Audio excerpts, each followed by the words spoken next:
Hey everybody, welcome back to Magic Orthodoxy. My name is David and this is the rules to magic.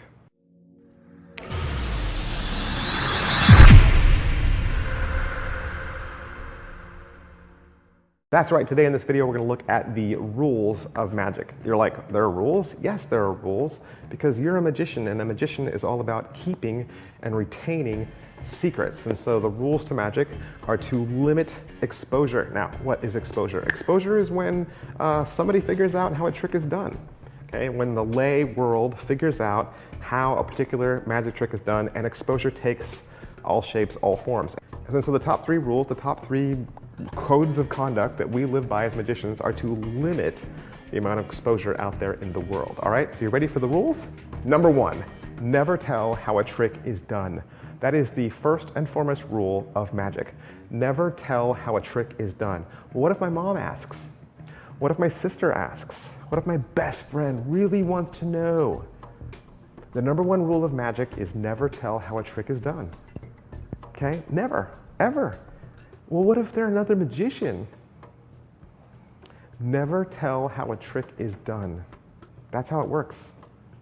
That's how it works, okay? Because it ruins the magic experience for you and your audience. People say they always want to know how a trick is done, but they really don't. And once you tell them how it's done, you will let them down. And you've just exposed a magic trick to a person who's not a magician. Okay? You need to find another way to get around that question. When people say, oh, tell me how it's done, you got to think of another way to get out of that instead of just saying, no, no, no. Like you just, okay, you need to find a way around it. You think, oh, they'll be just as excited to learn the secret as I was. They won't be, because they're not magicians, or they won't understand it, okay? To pull back the curtain and reveal the secret, it doesn't help magic. You're a magician. Your job is to keep secrets. Your job is to retain and protect the art that you love.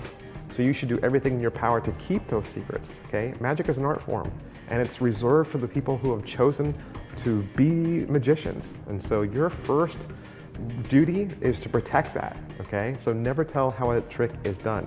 Number two, never perform the same trick for the same audience. That means you show a trick to Billy on the playground and he says, come on, let's show it to Sally, and the two of you run over and you show it to Sally but Billy gets to watch again? No. You never repeat the same trick for the same audience. Again, it's exposure, okay? Because what you're gonna do is you're gonna do the trick the exact same way you did it before, with the same pattern, the same routines, and the people that watched it the first time, they're not gonna be looking where you told them to look. They're gonna be looking someplace else, and they're gonna be watching for you to mess up. They're gonna be watching for those slights. They're not gonna watch your left hand anymore. Now they're gonna watch your right. And they're gonna pay very careful attention to the things that they missed the first time. When you repeat the same trick for the same audience, again, you are letting secrets out. You are exposing those secrets. When somebody says, hey, show me that again, you need to have another trick ready to go. Okay? Most times when you perform magic, you should be doing at least 3 tricks, okay? You should never just do one trick and that's done and I'm walking to class, because you're always gonna leave them wanting more. They're always gonna be excited. They're always gonna say, hey, do that again. So you would say, well, I won't do that one again, but here, let me show you something else, okay? That's an easy way to move them off that topic. Sometimes you have to perform the same trick for the same person because you're practicing.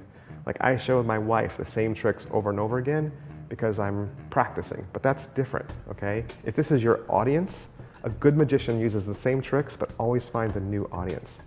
If your audience never changes, that means you need to find new tricks constantly, okay? And an easy way around that is to buy magic books. Magic books have hundreds of tricks in them. So if you're the kind of magician that has the same audience repeatedly, then you need to buy more books and less gimmicks.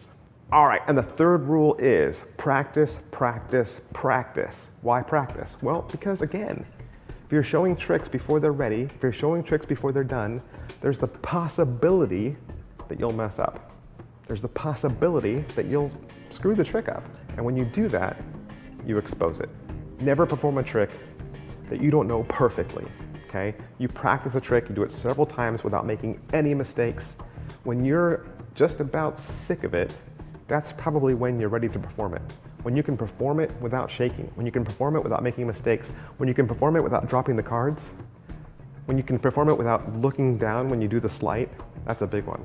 Practice in front of a mirror. Practice until it's perfect, okay? It has to be perfect. If you don't practice, then you're gonna end up like these kids. Hi, ich bin's Michel. Und ich bin Sven und wir zeigen euch heute unseren ultimativen Trick.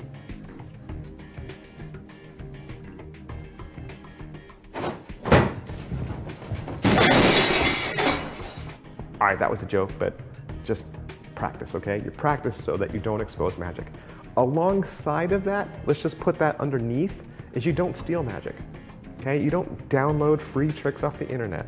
That again is exposure, okay? Because you didn't pay for the right to have that trick. Some magician out there has created that trick to make money, of course, and to broaden all of our magical experiences. When you steal that trick, you are diminishing the creative process that the inventors have, okay? Well, what if I trade a trick? What if I give him one and he gives me one? You're only trading if you no longer have the trick. In other words, if I have a video download and he has a video download and we swap videos, but then you keep the video that you traded, you didn't trade. You just stole a trick and he just stole a trick. That's not trading. And even if you really did trade, you would have to agree not to perform that trick ever again. If I'm gonna give you a trick and I'm giving it to you, then I can't perform it anymore, okay? That would be the right way to do it. The right way to do it is to purchase your tricks from a dealer, from a magic dealer, or from the internet. Or if you sell those tricks, then you're agreeing that you're not gonna do it anymore. You shouldn't make money or profit off of another magician, right? And you shouldn't steal money from another magician. If you're stealing Daniel Madison's tricks, or if you're stealing Jay Sankey's tricks, that means you don't like Jay Sankey. That means you don't like Daniel Madison. If you steal tricks from Penguin Magic, or if you steal tricks from Illusionist, that means you don't like them because you've just stolen from them. You've taken money from the industry, you've taken money from those creators. So don't steal magic. There are also YouTube channels out there that say that they're teaching you magic, but a lot of them are actually exposing magic because they are exposing magic tricks that they didn't invent. The only magic tricks that anyone can give away for free are the tricks that they invent themselves. Anything else is considered to be unethical. It's not illegal, it's unethical. You shouldn't give away a trick that isn't yours unless you ask the creator permission, okay? So never tell the secret. All right, so those are the 3 rules of magic. Never tell how a trick is done, never perform the same trick for the same audience, and practice, practice, practice. Like I said, all of those rules are set up, put in place so that we don't expose magic. A magician keeps secrets, a magician doesn't tell secrets. So think about that. Think about who you are as a magician and your own character, and think about how you are helping to preserve the secrecy of magic.